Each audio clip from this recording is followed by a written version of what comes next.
to be here and to talk to you today about soil testing results, which is one of my favorite topics. So I've been doing soil testing for many years, and hopefully my insights will help you understand your soil tests as we head into fall and get ready for next season. All right, I'm going to go ahead and share my screen here. All right.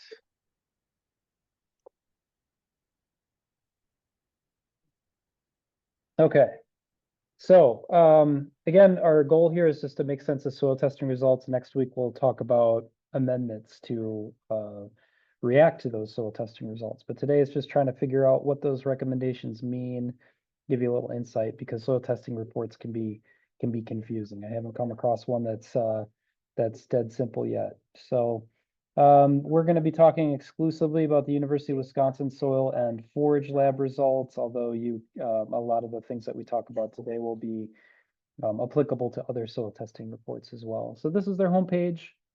You can download the submission forms and get all the information you need about how to collect a sample. So again, that's kind of out of the scope of what we're talking about today. So what is on that soil test report? I have a picture of one on the right side of the screen.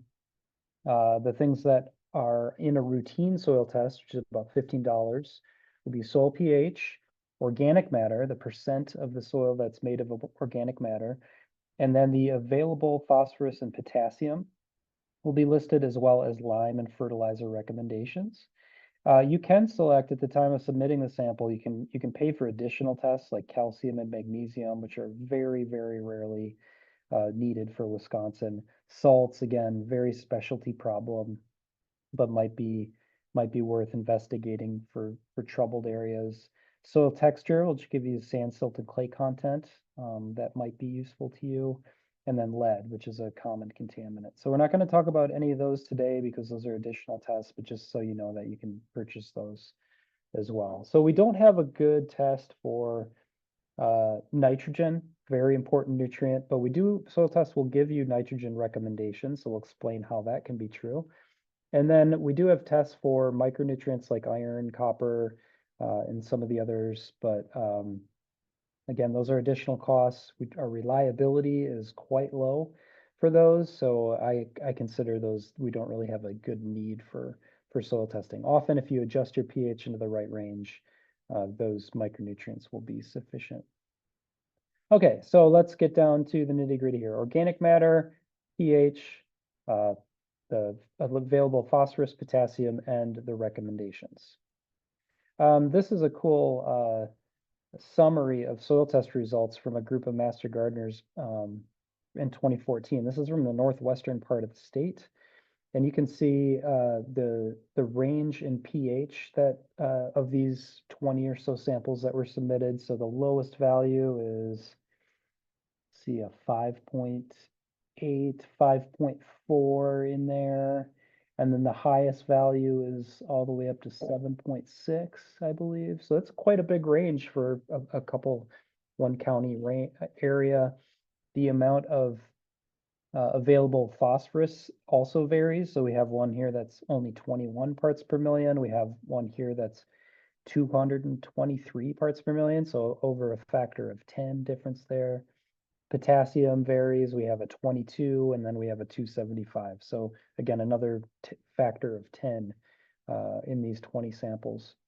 Organic matter, same story. We have one with 1% organic matter, that's the lowest, and then we have one with 8.4, which is quite high. So wide range of organic matter. And then you can see that these master gardeners are growing a variety of different things, from all the common lawn, blueberries, a lot of vegetables and perennial gardens in the mix there. So the main point here is soils vary tremendously in these properties, and that's why we want to test for them. And we also have different recommendations for these variables based on the type of area that or crop or plant that you're trying to grow. So organic matter. This one is organic matter is the material that darkens the soil. So the darker it is, the more organic matter it's likely to have. It's made up of the living and dead decay products from living things. It's generally 2 to 4% for most soils, and we generally, when I see an organic matter level of 5% or more, I start to think this is probably a pretty healthy soil. If I'm in 2 to 4%, I'm thinking it's average and there's room for improvement. And if I'm below 2%, I'm thinking this soil's health is low and should be improved with organic matter additions. Okay, organic matter, excuse me. Organic matter increases the soil's capacity to supply nutrients. So it holds onto nutrients, it releases nutrients to the plant. So that's why I would like to see a lot of organic matter along with clay. But of course, clay impedes drainage and can have some negative effects where organic matter doesn't have that same effect. So it generally is holding positively charged ions like calcium, magnesium, potassium, and ammonium, which is a form of nitrogen. And they're easy for the plant to take those up off of those exchange sites in the organic matter. Also, as the organic matter breaks down and soil microorganisms view organic matter as food, the microbes break down that organic matter, they release nitrogen to the plants that you're growing. So the more organic matter you have, generally the more nitrogen availability you have as well. So this is a graph of those 20 samples that we just looked at on a table form. It shows you the kind of the ups and downs. So across the bottom of the axis, that's just sample number. And then this is the percent organic matter. So some of them there's number 16 there was our 1% sample, and here's the one on sample 19 is the one with 8.3. So you can see there's quite a range of organic matter, and we can infer that these soils are going to behave differently because they have different levels. Okay, so where do you find organic matter on your test? It's in the lower right-hand corner. We have two samples here. These are from southeastern Wisconsin. One has an organic matter level of 6. Very happy with that. The other one on the bottom has an organic matter level of 8.6.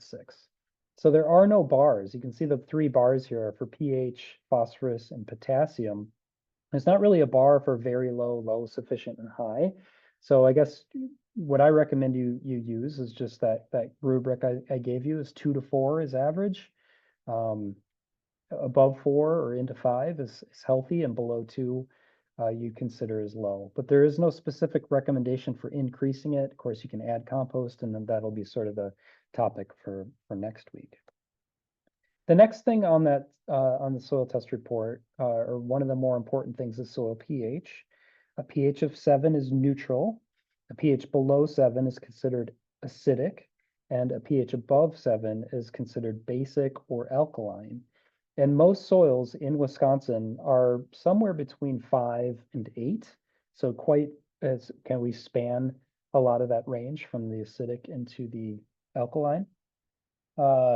And and crops have very specific requirements for pH. So there is no optimum pH for all situations. Understanding what your pH is will help you understand what crops or plants are best adapted to that particular pH. Another aspect of pH is nutrient availability. So I've already alluded to this a little bit, is that as pH decreases, certain nutrients like calcium and magnesium start to go away. They just don't exist in the soil anymore because of the acidity. And others have an opposite response, like iron, which increases in availability as our soil pH decreases. So one of the main reasons that soil pHs between 6 and 7 are considered ideal for most plants. So if I had to make a general statement about what an optimum pH would be somewhere between 6 and 7. That's because that's where the maximum availability for all of the important plant nutrients occurs. Now, certainly there are plants that won't survive within that range. And so you have to know your specific plant's requirement. But in general, pHs between 6 and 7 are ideal for most plants. So one of the issues with low pH is aluminum toxicity. So as pH decreases, the amount of aluminum in the soil increases. So just like I said, the calcium and the magnesium sort of go away at low pH, aluminum shows up. And aluminum is toxic. It creates stubby roots. And if you have short, stubby roots that they don't have the ability to take up as much water or nutrients, they become very sensitive to heat and drought, and your yields are going to be decreased. So You can see from this graph here, this is the amount of aluminum in the soil as affected by soil pH, and you can see we get very close to 0 around pH 5.4, and a pH of a 5.5 and above, typically those have very, very low aluminum. So keeping pH above 5.5 is one way to minimize aluminum problems to your plants. Okay, so like I've said already, selecting your landscape category on the soil test report is really, really important because plants do differ in their requirement for pH. And the example I use all the time is blueberries. Blueberries are thrive under low pH conditions, and they do very poorly at that 6 to 7 range. So if you're trying to grow blueberry and you just don't indicate that on the soil test report, they're going to use lawn. So L1 is the default. If you don't tell the soil testing lab what you're growing, they're just going to say, I'm going to guess you're growing a lawn. And their nutrient and pH recommendations are going to be for lawn, and that is not going to work for your blueberry. So you see there's a long list. Read through it carefully and pick the crop that fits the category best. So then where do these recommendations come from? There's this big, thick book called the Nutrient Application Guidelines for Field, Vegetable, and Fruit Crops in Wisconsin. I pulled out one table from this that shows you a target pH. So it starts off, and this is a very long table. It goes for pages and pages. But you can see it starts here with sorghum and it works its way down to wildlife food plots. But what I really want to highlight is on the right side here. Let's see if I can get my pen to work. Yeah. On the right side here, we're looking at a target pH for a mineral soil. That's a soil that is mostly sand, silt, and clay. And then there's also a target range for an organic soil. And organic soils they're weird. They're the peat bogs and mucks. Most people on this call are probably not dealing with it. So mineral soil is the way you want to go. And you can see for most of these crops in this table, the pH, the ideal pH is around 6, and there's a couple that differ. So the soil testing lab will take your crop, look it up the research that is published in these books, and then give you a lime recommendation from that. Now, I think this is my favorite resource for identifying what the optimum pH is.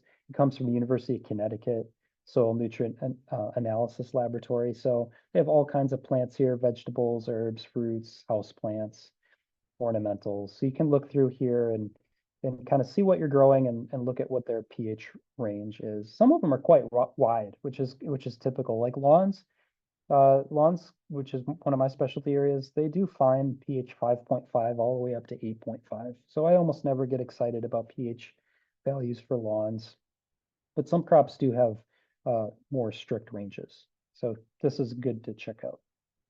Okay, so let's look here at a soil test report. This is from up in Iron County, Wisconsin.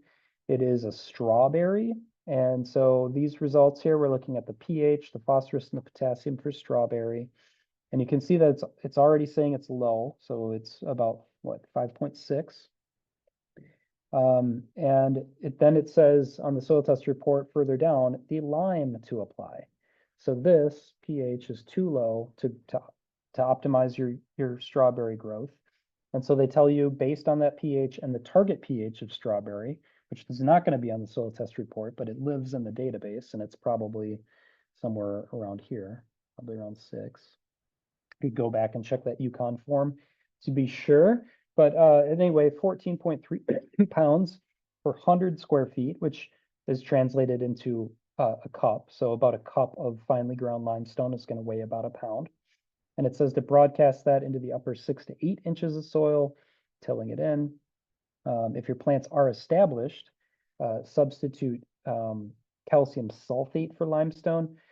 Don't love that recommendation because you're not going to be able to raise the pH as much. So it's best to increase the pH when you can till in and work before you do the planting. So that's really important for perennials. For annuals, you get a chance to do that every year. If lime has been applied in the last 2 years, more lime may not be needed due to incomplete reaction. So It says that this tells us that this is a slow process. So you want to soil test every year, and you can still see increases in lime happening over a two, or increases in pH because of lime applications happening for a period of 2 years. So you might apply the lime that's recommended this year, test it next year, and then test it the second year. If it's stable, then you can go ahead and apply that lime again. All right, so now let's look at blueberries. So you can see now we're looking at different soil test report, and up here at the top it says blueberry. Now the soil test report didn't really change much. It still says we're low, and we're about at a pH of close to 5 here, but it's saying that's low. What we know about blueberries is that's not going to be low, and sure enough, it says no soil pH adjustment is recommended. So even though the lab interpretation is saying it's low, the recommendation for lime is 0 because blueberries like low pH. So the pH classification, even though it says sufficient here, this doesn't change for all crops. You have to look at your lime recommendation to know whether or not you need to adjust it. So then we see the phosphorus value and the potassium, and those recommendations for fertilizer are down here. Okay, so if you want increased pH, we add lime. We'll talk more about this next time. Calcium carbonate. The soil testing report is not going to give you recommendations to decrease pH. And that's because it's a more difficult calculation, more information is required. And the general recommendation, which again, we're going to talk about next week, is to add sulfur. Can do aluminum sulfate, but sulfur is my favorite product. And then you retest the soil. So you can put down a certain amount, retest it, rinse and repeat. Where lime recommendations are more of a science, and the amount of lime that's recommended often gets you to where you want to be. Okay, so then we get to the nutrient part. Nitrogen, obviously one of the most important nutrients that we use. If you don't have enough, your yields are going to be lower than what you want. If you have too much, you might have smaller fruits, or your plant might have poor tolerance to drought. Unfortunately, we don't have a good soil test for this. It's closely linked to the amount of organic matter, but the soil test still gives you recommendations based on your landscape code. So let's take a look at that. We'll actually talk about these other ones first, and then we'll look at nutrient recommendations. So phosphorus is another important nutrient that is on the soil test report. And phosphorus is important for root growth. It's important for flowering.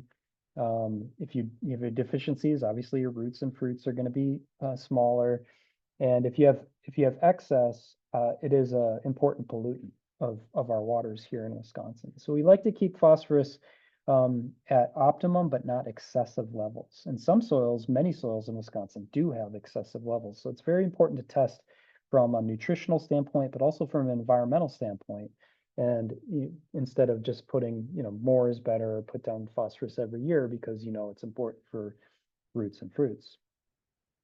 Potassium is another important thing on the soil test report. And potassium is important for many things, including heat and cold stress and water relations in the plant. If you have deficiencies, you have lower yields. There's not as many problems with excessive potassium that we know about, but it is expensive and it's in limited supply. It's a non-renewable resource. So soil testing is a good way to make sure that you're not wasting money or environmental resources by applying something that's not needed. So here's how this works, and I'm just going to use a very generic example of bushels of corn per acre and the amount of soil potassium from a soil test report. And if you did this on the same soil with different levels of soil potassium, you might see a curve that looks something like this. So at the very low levels, you're getting almost no corn grown. And then that increases until at some point it starts to level off. And so this is likely the optimum for that soil, something in this range. So as you can see, as we go to 250, 300, 350, we're not seeing further increases in yield. So that's how soil testing works. It takes a tremendous amount of research data behind it, work that's been done here at the University of Wisconsin for decades. And that information is fed to the soil testing lab, which gives you specific recommendations for not just potassium, but phosphorus and calcium and magnesium and pH, and not just corn, but blueberries and all the other crops that you might be growing. Okay, so here's an example of how we do this in turfgrass. This is a soil phosphorus test, calibration test. I have purple coloration. That's what lawns and turfgrass looks like when it runs out of phosphorus.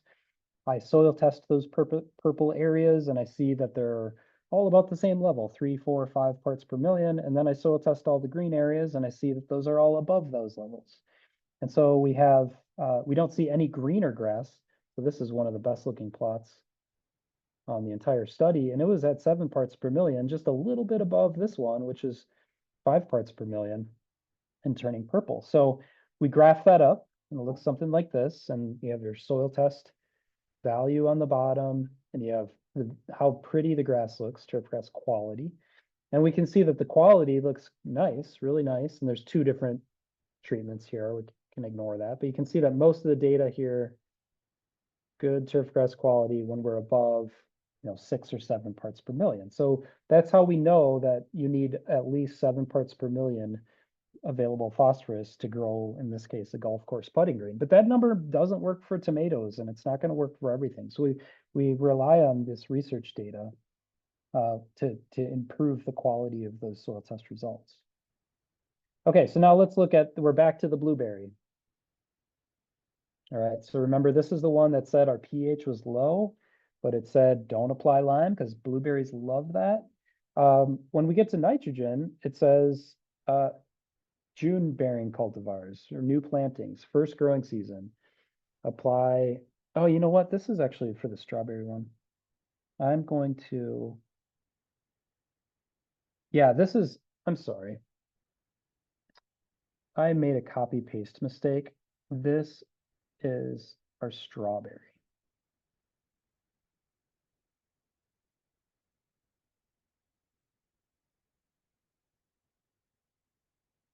So this is strawberry, and which also had a low pH, but it told us we needed to increase it. Okay, but for the strawberry, for June bearing cultivars, that's a very specific recommendation for strawberries. It's for first growing season, apply a half to 0.75 pounds of urea, which is going to be about 1 to 1.5 cups, or 2 to 3 cups of a high nitrogen fertilizer per 100 feet row when plants form runners about mid-June.